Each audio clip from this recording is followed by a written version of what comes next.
The legend of the Loch Ness Monster has endured over hundreds of years. More than 1,000 eyewitnesses have seen it, many taking photographs and films. We saw this great neck emerge from the water.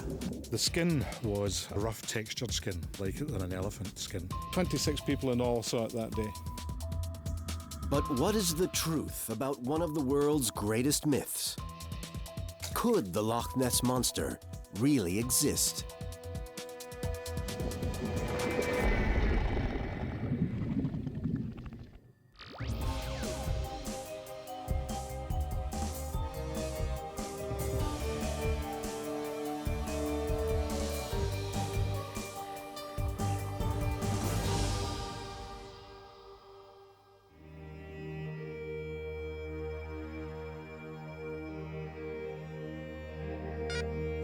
Loch Ness, Scotland, 22 miles long, almost a mile wide, and an incredible 754 feet deep. Loch is the Scottish word for lake. By volume, Loch Ness is the largest lake in the British Isles. Many believe the loch is a haven for aquatic dinosaurs, lone survivors of the great dinosaur extinction 65 million years ago. There has never been any shortage of eyewitness sightings offering evidence that the monster or monsters exist. Diver Robert Badger. It was roughly 6 feet from top to bottom, and it was cylindrical. I only looked at it for a second or two, realised what it had to be, and surfaced as quickly as I could. Lochside resident Val Moffat. It must have been about 10 metres in length, very dark in colour. Hotelier David Monroe. I'm quite convinced that what we did see was a living creature of some description. Since the 1930s, there have been an average of 13 sightings a year, along with countless photographs and films capturing suspicious shapes and unexplained speeding wakes in the loch. Now, detailed scientific analysis sheds new light on images of Nessie. This world-famous photograph from 1934. This picture from a quarter of a century later. And this film from the 1960s. New scientific theories could explain many of the reported sightings. And cameras can now go where no cameras have gone before. Naked Science seeks to find out what is really going on in the depths of Loch Ness.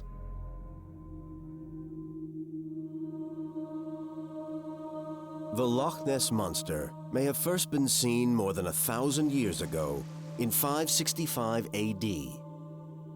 The missionary St. Columba supposedly confronted a monster that attacked one of his followers in the loch. He cried out, "Thou shalt go no further, nor touch the man. Go back with all speed." And the monster fled from the scene. Myth expert Miranda Aldhouse Green believes a real incident could have started the legend. Most of the myths associated with the monster have some kind of grounding in reality. So these early Christian writers were probably seizing upon something that they'd heard about a large fish in the water or some commotion or something like that in the water and embroidered that. It was centuries before the Loch Ness Monster resurfaced. In the early 1930s, there were a series of dramatic sightings. On May 2, 1933, two local hoteliers reported a whale-like creature in the loch to the local newspaper, the Inverness Courier.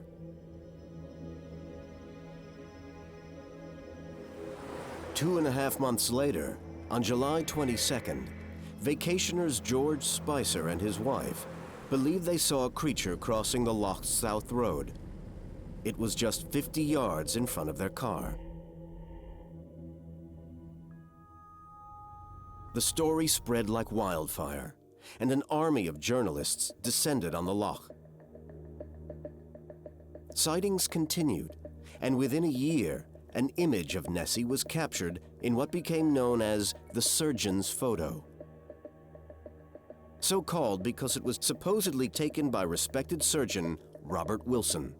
Coming from so professional a man, with such unimpeachable credentials, the startling photograph had to be true.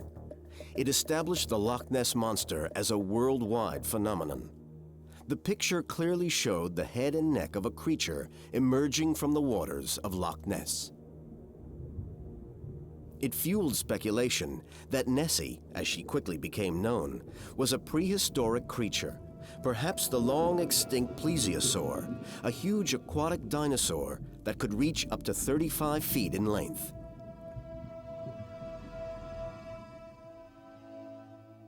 Enthusiasts of the legend now had what they believed was a rock-solid piece of evidence.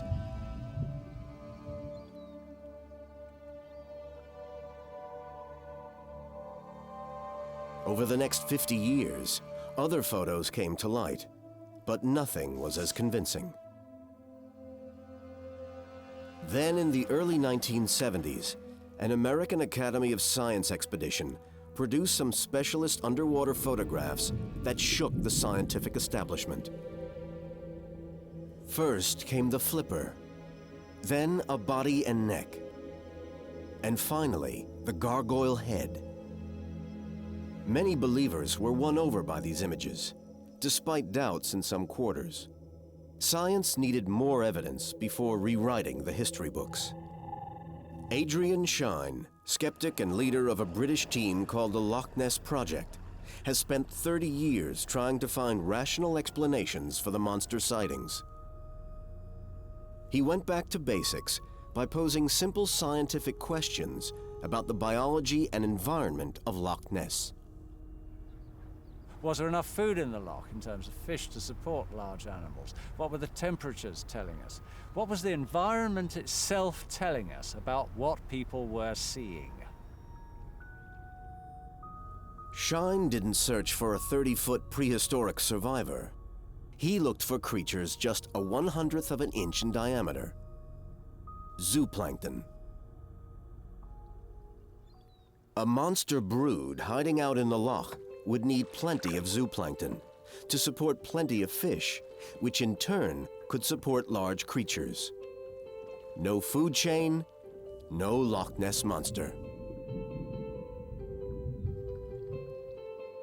The depth to which sunlight travels down into the water offers a simple method of estimating the extent of the food chain. David Martin, freshwater zoologist, uses a white plate known as a Secchi disc to test how far light penetrates into the water. We're going to lose sight of it slowly, and then I pull it up, talking no more than 1, 2, 3 meters, 9 feet of water, so 9 to 10 feet, we lose clarity. Suspended brown peat washed into the loch from surrounding rivers prevents light from penetrating more deeply. Green algae, the bottom rung of the food chain, do not thrive in such low-light conditions. Minimal algae means that there is little food for the microscopic zooplankton to eat. This in turn means less food for small fish, and thus less food for any large predators. Nessie can't be the only one of its kind. The monster population must be large enough to breed generation to generation. But researchers have calculated that no more than 17 to 24 tons of fish live in the loch. That's surprisingly few for a lake this size, and probably only just enough to keep around 10 500-pound creatures alive.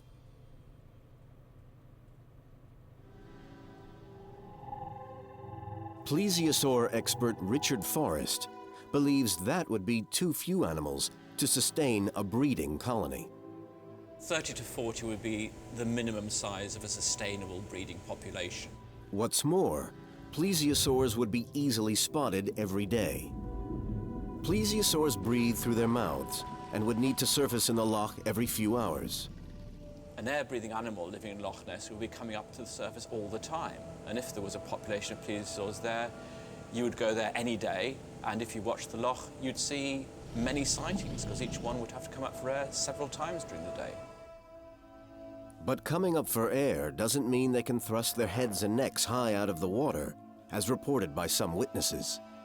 The simple fact is a plesiosaur head can't do that because the neck is too stiff. The bones of the neck interlock, and there are tall spines on top of them, so that the neck can't go straight out of the water. The case for Nessie being a plesiosaur looks very shaky. But can hundreds of eyewitnesses all be wrong?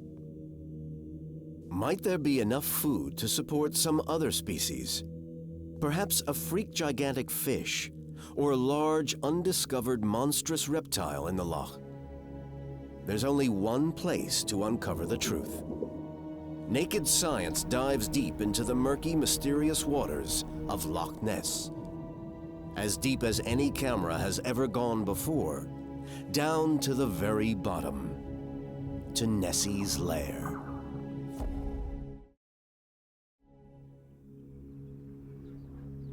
There's one big problem for those who believe a prehistoric monster lives in Loch Ness.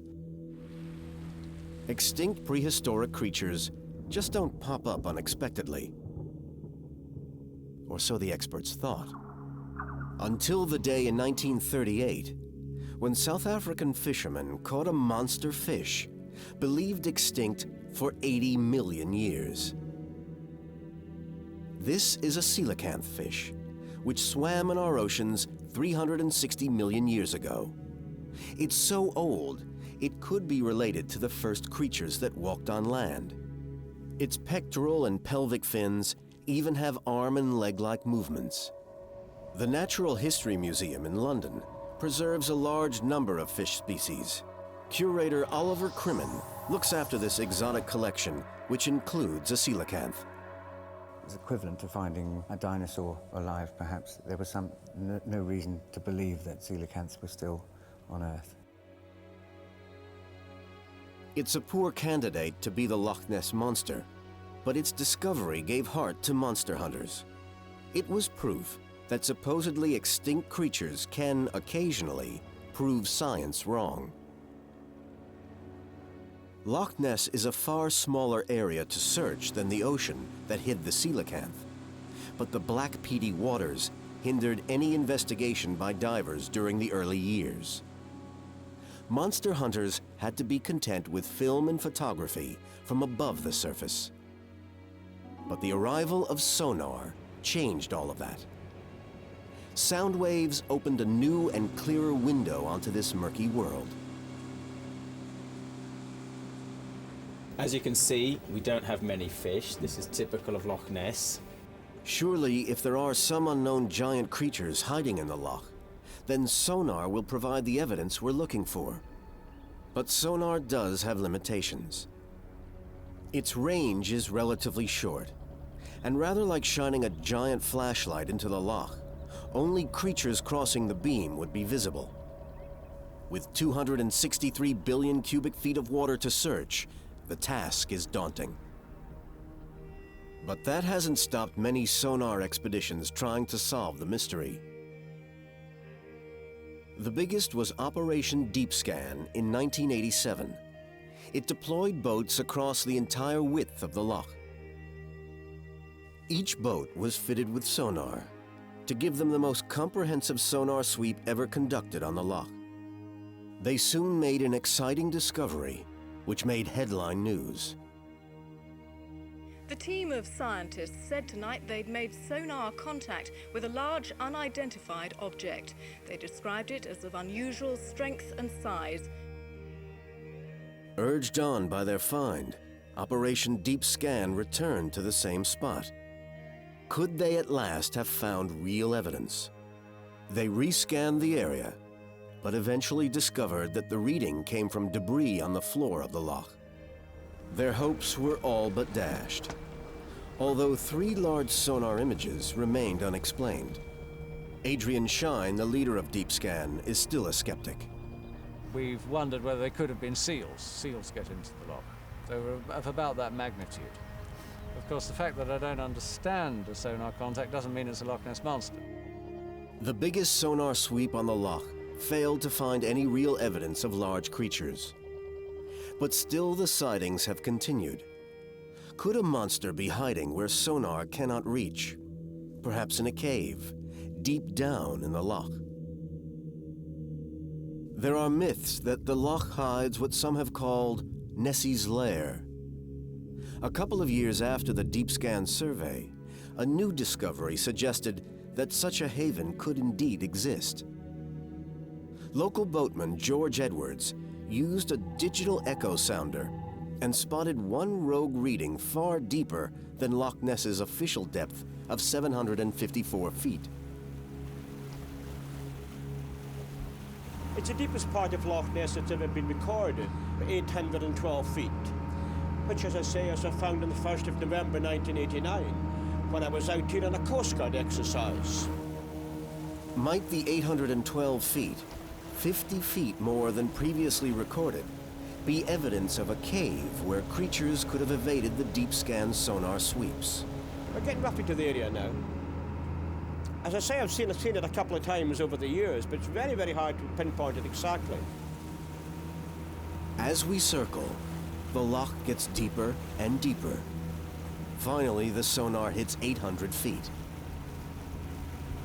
Now that we have located it, Naked Science will send down a special underwater camera designed by the Loch Ness Project to investigate Nessie's lair.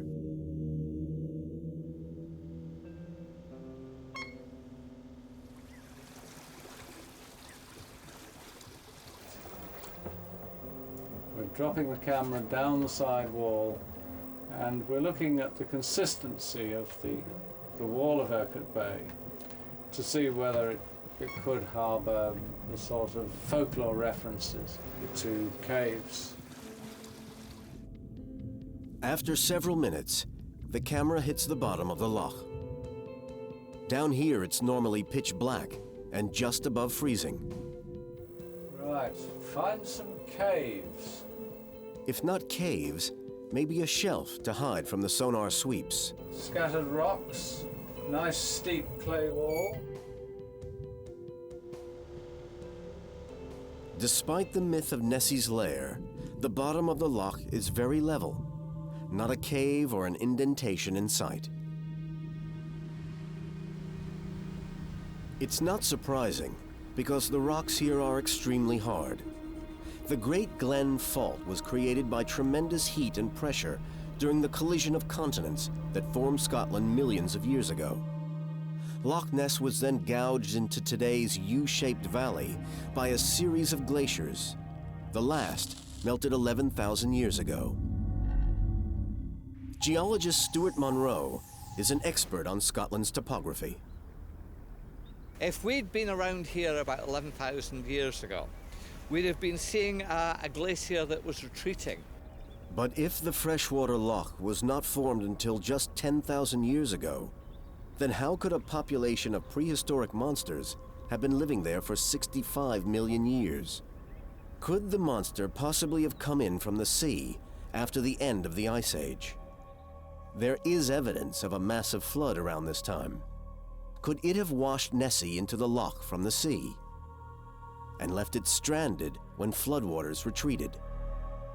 A flood came from here, a valley named Glen Roy, 20 miles south of Loch Ness.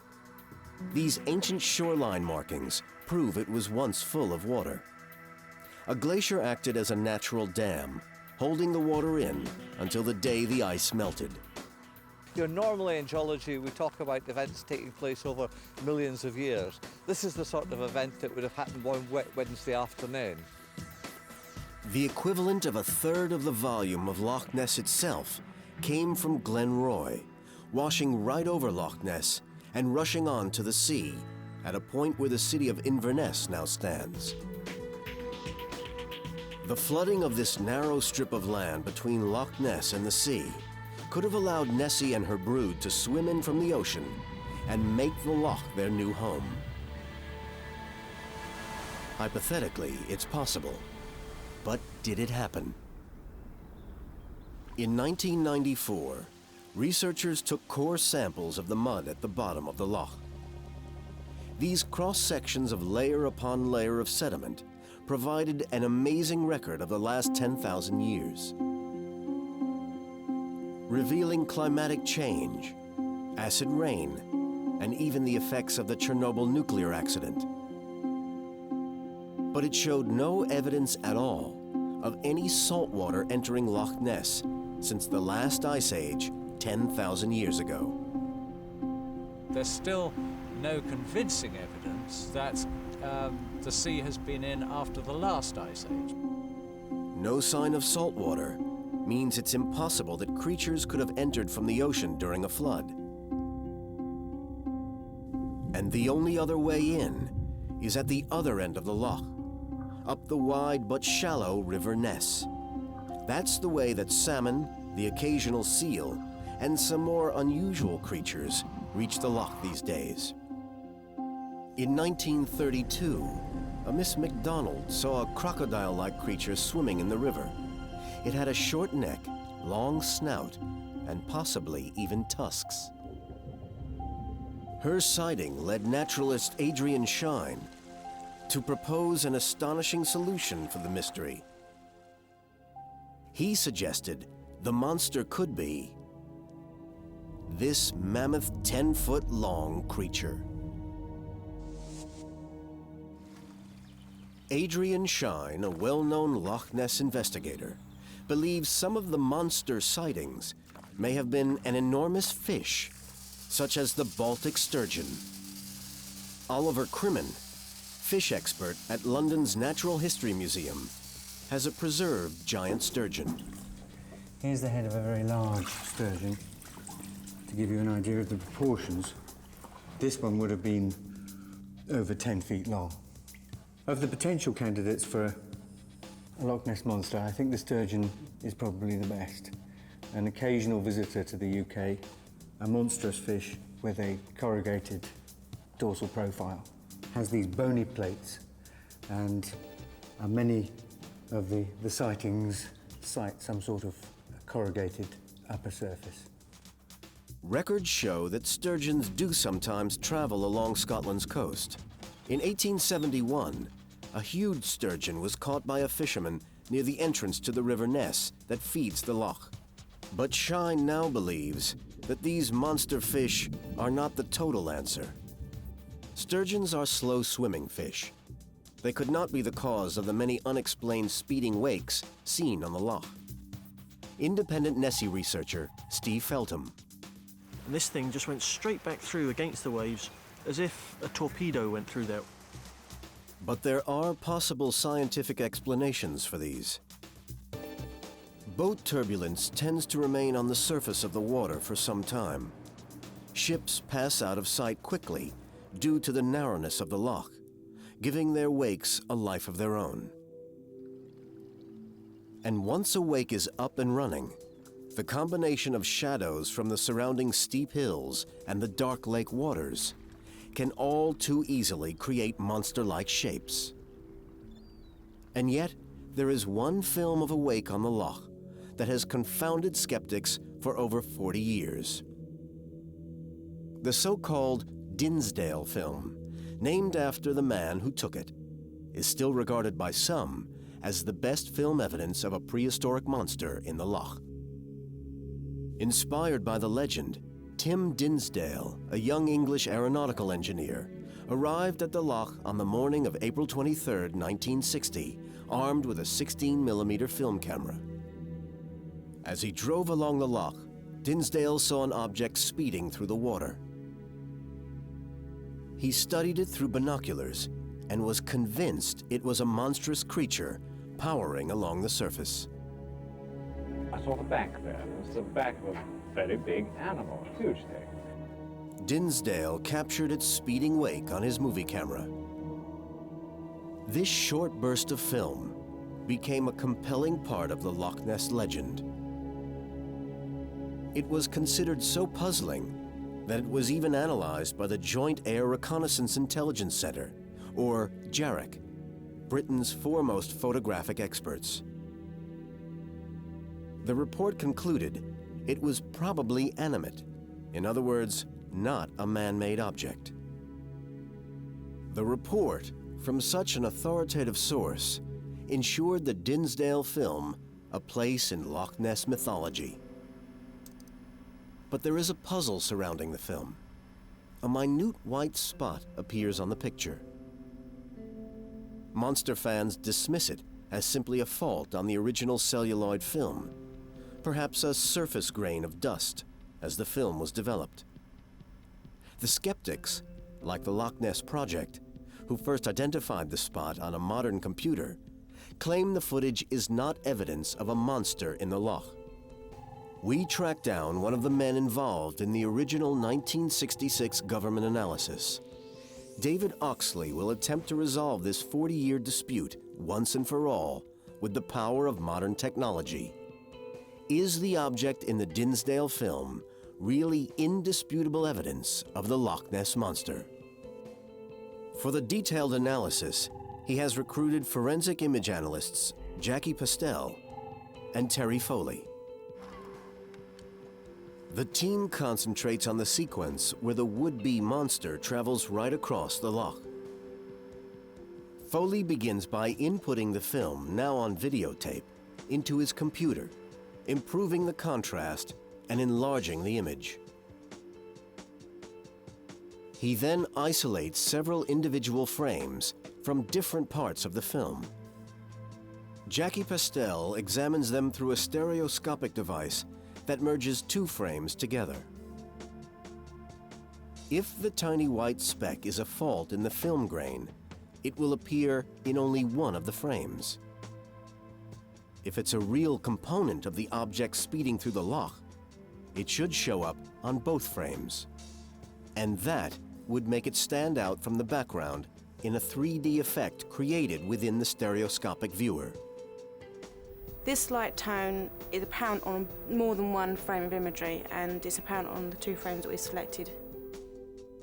4 decades after this film first caused a sensation, computer analysis finally proves that the white fleck cannot be a film fault. And if it's not a fleck of film grain, it perhaps leaves just one answer. And this leads me to the opinion that I'm looking at something that is actually there all the time. And the only thing that would be there all the time would be a helmsman. It would be the person actually steering this small boat across the loch. So after 40 years, has one of the key men involved in the original analysis changed his mind? It's my opinion that the object is inanimate and in fact is much more consistent with the shape of a boat than perhaps it is of the Loch Ness Monster. The much-respected Dinsdale did in fact shoot a second piece of film, this time of a boat as a comparison, which can be clearly seen here. I think it's true to say that I couldn't put my hand on my heart and say 100% whether it's a creature, a natural object, or a boat being driven away from me. I could not do that.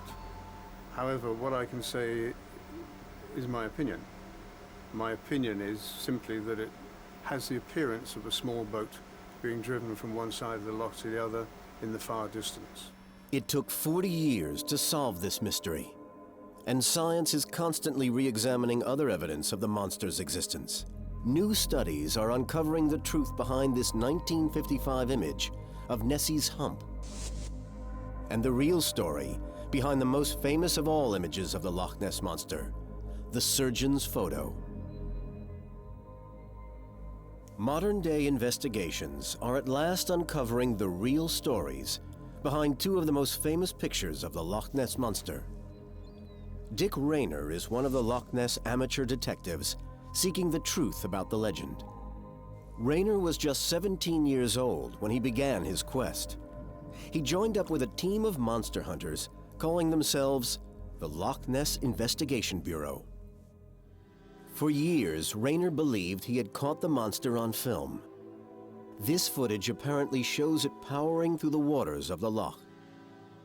But his dream was shattered 14 years later when he saw a similar wake on the water.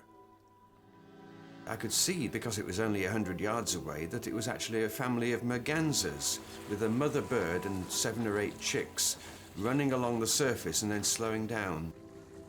These flying ducks shattered Dick's faith in the legend.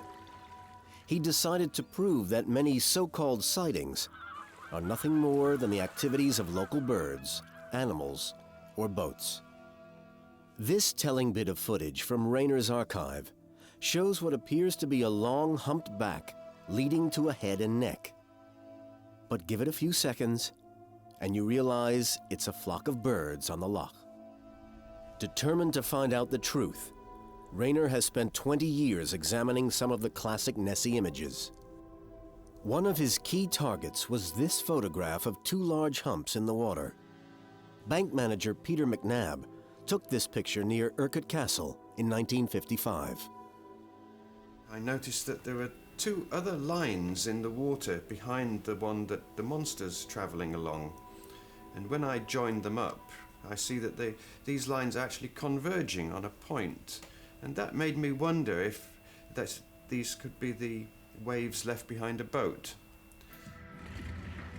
In this simple test, we place a camera on the same side of the loch where the McNabb photo was taken. From this viewpoint, we can see how wakes look after a boat has passed by. We move our boat toward the castle on the same trajectory as shown in the photograph. Within minutes, our wake bears a remarkable resemblance to the humps of a creature on the loch. The famous 1955 McNabb photograph may merely be the wake of a boat long gone from the picture. Our Loch Ness investigator has also examined more modern images of the monster in the loch. In 2000, Bobby Pollock, a postman from Scotland, was walking on a hill high above the loch when he saw something move hundreds of yards below in the water. His video camera captured a small black object moving erratically through the water. Could this be evidence of a monster? Pollock enjoyed a brief spell of fame after his video clip was widely shown on TV. But when Rayner analyzed the video in detail, he found what he believes is a vital clue.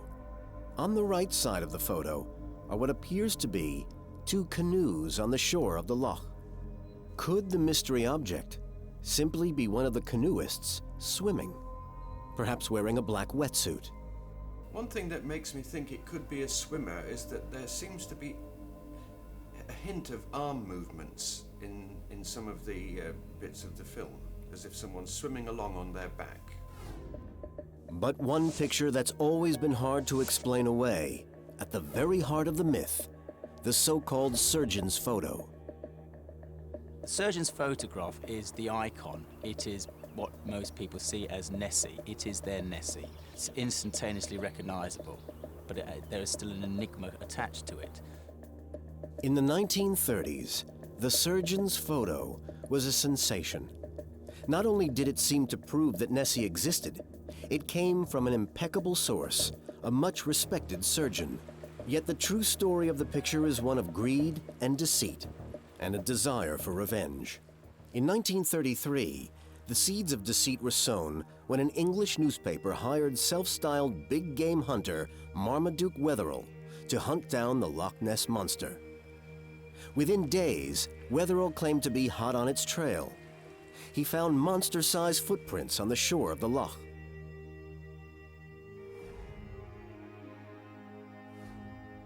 The Daily Mail newspaper announced his triumph to the world, and late in 1933, casts of the footprints were sent to London's Natural History Museum for examination.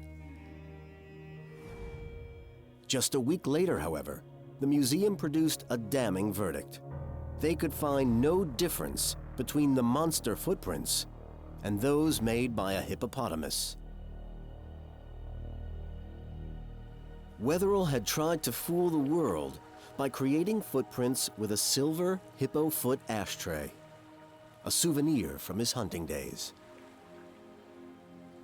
Disgraced and bent on revenge, Wetherell returned to the loch, with a model of a monster. Made from a toy submarine with a plastic dinosaur's head and neck, it was the handiwork of his stepson, Christian Sperling. He phoned up his stepson Christian, and said, okay, if they want their monster, I'll give them their monster.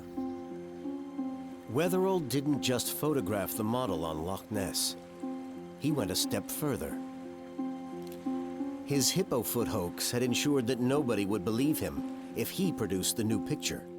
So he persuaded Robert Wilson, a respected London-based surgeon, to join in the hoax. Wilson, who loved practical jokes, agreed to pretend to the press that he had taken the picture. The hoax was a runaway success, and the surgeon's photo was accepted as proof that Nessie existed.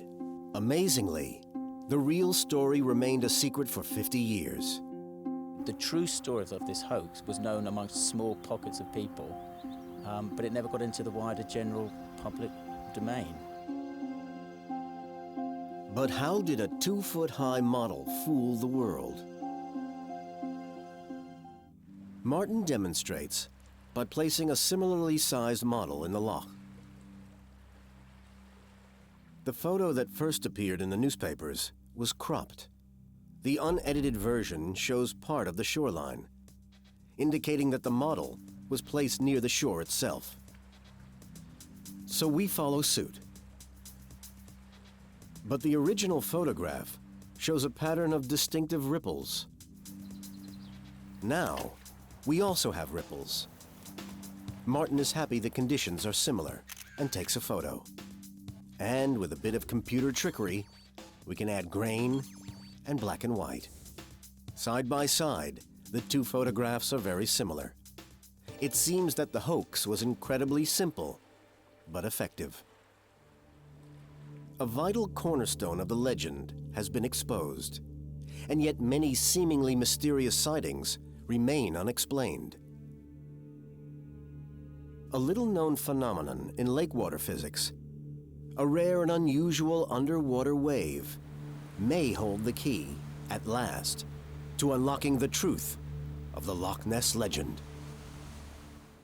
Helen Ross, psychologist and expert on illusions, believes the myth is so powerful that people may see ordinary objects in the water, but fool themselves they are seeing the monster. When something really ambiguous is there, people often don't know what they're seeing, and they can see all sorts of strange things.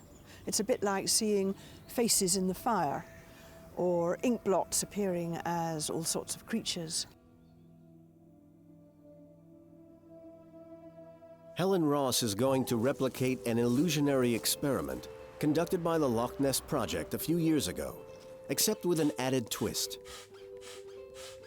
We want to do the experiment in two places, both in Loch Ness and at Airdrie Loch in Stirling University, in order to see if people respond differently in the two places. In both lochs, we are going to float a large wooden pole. The test will reveal if people turn this ordinary object into a monster sighting. We are then going to record the reaction of eyewitnesses with our cameras. Later, Helen will reveal the hoax and get the unsuspecting tourists to draw what they saw. People might begin to put their own imagination onto it, and they might see it as a monster, particularly at Loch Ness. It's essential that the wooden pole doesn't have any monstrous features at all. It's important to have a simple object and not an actual fake monster, so that we can see whether people embellish the object with their own imagination. As our first boat of the day turns up, we lie in wait for the unsuspecting tourists. They think our camera crew are here to film the bagpiper. Soon a crowd gathers to watch the piper play. In the background, our fake Nessie raises his head many times. At last, several people appear to spot something in the water. Helen goes in to question them. What do you think it is, then? I think I saw Nessie's kids' toys coming up and down the river, the lake. It's clearly that. Some kind of underwater machine, I don't know, a little submarine, I don't know. Looks like Nessie's breathing pipe. I think he's just come up to see what the noise is about. Our next tourist, a young boy, rushed down from the roadside after seeing our pole in the water. I thought I saw Nessie, but it turned out to be a log once I got a closer look. Ah, but your first thought was that it was Nessie. I'm a firm believer in Nessie. And from that distance, he did think it was the monster, and he came running down to have a closer look, and then he saw that it was only a stick, and he was very disappointed. Most drew an object that resembled the pole, but the boy added a body to it. If, like our demonstration, 1 tourist out of 10 embellishes a sighting, it can be seen how over many years, this can add weight to accumulative evidence. It all comes down to expectations. Taking our fake Nessie to Sterling University will really test our hypothesis. The team set up near a bridge frequently used by our unsuspecting students. Down below in the water, we'll raise a smaller pole in keeping with the smaller size of the loch. Yeah, what do you see? I'm not sure what it is. Looks sort of like a stick. What is it? A stick, bobbing up and down. It looks like a stick. Something popping out, like a stick or something? Such psychological demonstrations are never absolutely definitive, but it does show how people come to the loch with expectations that can affect how some perceive simple objects. It's not surprising that out of all the thousands of people who stand around trying to see something, 1 or 2 of them will be genuinely convinced that they have seen the monster. Skeptics, such as the members of the Loch Ness Project, believe that the unique topography of Loch Ness gives rise to some sightings. Loch Ness researcher Adrian Shine suggests there are 2 factors in creating illusions on the loch. First, the loch is like a wind tunnel because it's aligned with the prevailing southwest to northeast winds. Second, because of its great depth, the loch water never gets too warm in summer, nor too cold in the winter. In fact, the loch never freezes. In winter, the relatively warm water meets colder air, producing unexpected mirages on the surface. And the winds of late summer, meeting the warmer, less dense top layer of the water, can induce an extraordinary process called a seiche. A seiche, as demonstrated in this tank, is created when the red upper warm layer mixes with the blue colder layer. This mixing process is kick-started by the wind to produce a rolling underwater wave driving the surface waters along the loch. This seesaw motion is almost invisible to the human eye as the warm layer passes over the cold water underneath. The top layer takes about 30 hours to travel the length of the loch. Once it reaches the far end, it bounces back, this time traveling against the wind. Debris such as a log carried by the top layer of water will appear to swim against the wind. This unique footage clearly shows a log swept along in a seiche. So I might see an object on Loch Ness and think, well, that's a log. And then I see that it's swimming into the wind. So I've rationalized that because it's moving against the wind, it's swimming, hence animate. Shine believes that sightings of logs and other debris moving in this apparently lifelike way trigger many false monster reports. Logs flow into the loch from 6 rivers and are pushed toward the center by an underwater current called the Langmuir circulation. The log is then in position to be picked up by the seiche as the wind begins to blow down the lake. But could people really mistake a moving log for a monster? One way of testing that theory is to drag a log through the water on the end of a rope. Many sightings mention humps, while others talk of heads and necks. For this test, Adrian Shine picks a log at random. In the right light, and with a chop on the water, our Loch Ness Monster is revealed in all its glory.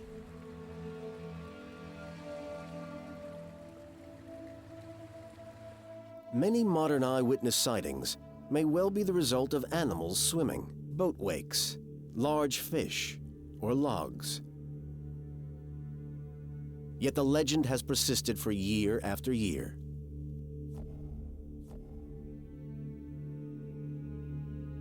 Dr. Luigi Picardi, an Italian specialist in Mediterranean geology, has developed another theory to explain some of the older sightings on the loch.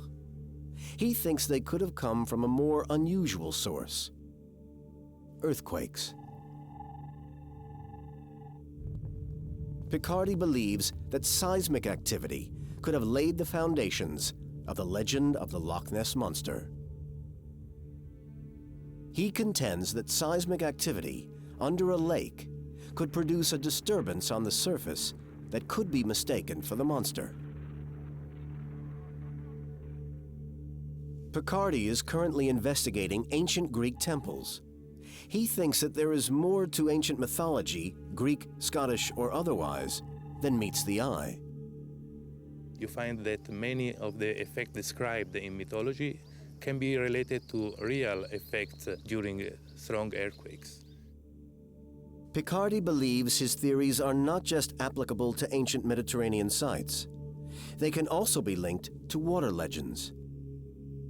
Some geologists believe that an earthquake in 1991 in Guatemala offers evidence to back up his theory. Scientists seeking evidence about the ancient Mayan civilization witnessed a local earthquake which produced a disturbance in a nearby lake. The seismic shock produced a wave formation with close similarities to serpent myths passed down in local legend. Picardi thinks that similar seismic activity could have caused sightings at Loch Ness. Loch Ness lies directly along the Great Glen fault line, created by the collisions of continents that formed Scotland 400 million years ago. However, the only record of earthquake-induced water disturbance happened over 200 years ago, when Loch Ness was rocked by a major earthquake. That quake was centered in Lisbon, Portugal, more than 1,000 miles away. Reports state that a wave about 2 or 3 feet in height was seen travelling up and down the loch. Roger Musson, principal seismologist at the British Geological Survey, is skeptical about the theory. Despite proof that tremors can cause commotion in the loch, Musson believes that there is too little activity in the area itself. One thing that one can say definitely is that whatever the cause of monster sightings in Loch Ness might be, earthquakes is definitely not it. Picardi disagrees and suggests that seismic activity around the town of Inverness, where the bridge has been earthquake-proofed because of recurrent tremors, could affect Loch Ness, just 10 miles away. He plans a detailed seismic survey in search of evidence for his theory. Naked science has established that many sightings on the loch can be explained by natural phenomena. We have discovered that waves, birds, mammals such as seals, and large fish such as the Baltic sturgeon help prolong the myth. Underwater seiches could have made debris such as logs appear to be mysterious, large-humped creatures.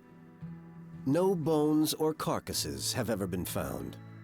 There seems to be an overwhelming case that Nessie is merely a myth, a legend kept alive by people anxious to believe that mysteries exist within our natural world.